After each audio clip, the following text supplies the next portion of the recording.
Ustaz, bagaimana kita boleh nggak sholatnya itu jadi direnggang-renggang, Ustaz? Seperti ada yang di Bandung saat ini ya, sudah mulai sholatnya ada yang direnggang-renggang gitu untuk menghindari corona. Dan satu lagi, untuk Jumatan boleh diganti zuhur nggak, Ustaz?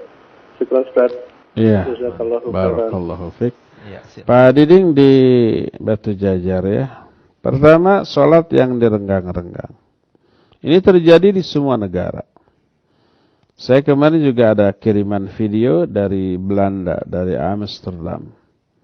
Termasuk menanyakan hukumnya. Jadi imam sendirian di depan, makmum di belakang itu berjarak sekitar lebih dari 1 meter. Satu makmum berdiri sendiri-sendiri. Ya. Dan berjarak lebih dari 1 meter atau 2 meter malah. 2 meter. 2 meter. Lalu mereka mempertanyakan hukum berjamaah seperti itu gimana. Dan ternyata itu juga terjadi di banyak negara, termasuk mungkin di Bandung sudah ada yang begitu ya. Karena itulah, maka pertanyaan ini pernah diajukan kepada para ulama, kepada para masyayikh. Di antaranya adalah Syekh Abdul Muhsin Al-Abbad, hafizahullah ta'ala di kota Madinah, di Masjid Nabawi.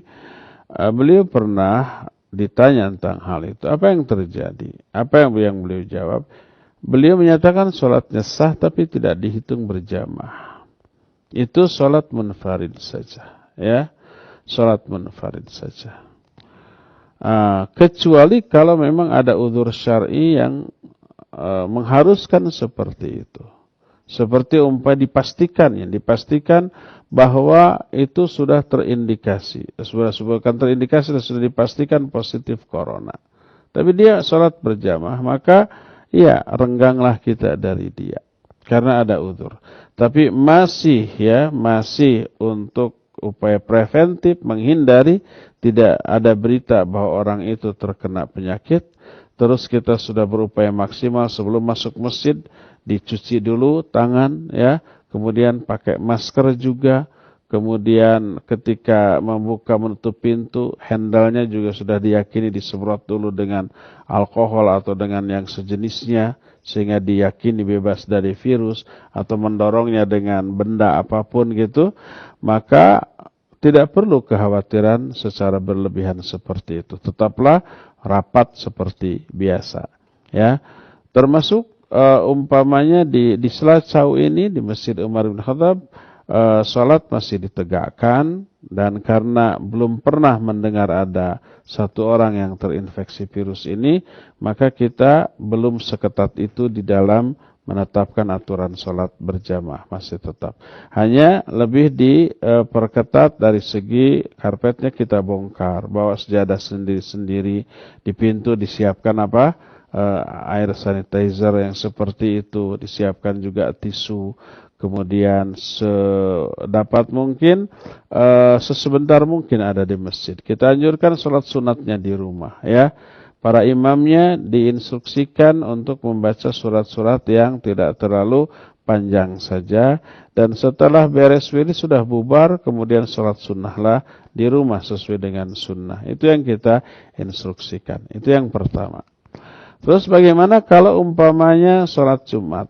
Kita khawatir karena sekarang ini ada berita sudah banyak yang terkena virus corona melebihi dari berita resmi yang diumumkan oleh pemerintah. Karena datanya valid dari orang-orang yang terlibat di dalam penanganan virus corona ini. Sudah menyebar tanpa terkendali ya. Karena apa? Karena rumah sakit terbatas kapasitasnya ya.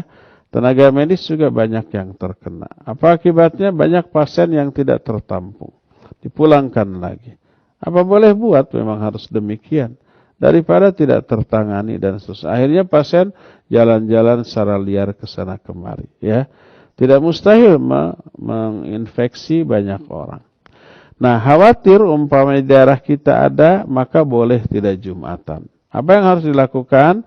Yang harus dilakukan sholat duhur di rumah sendiri atau berjamaah dengan keluarga. Kalau sholat duhur otomatis 4 rakaat ya, 4 rakaat seperti biasa. Wallahu a'lam.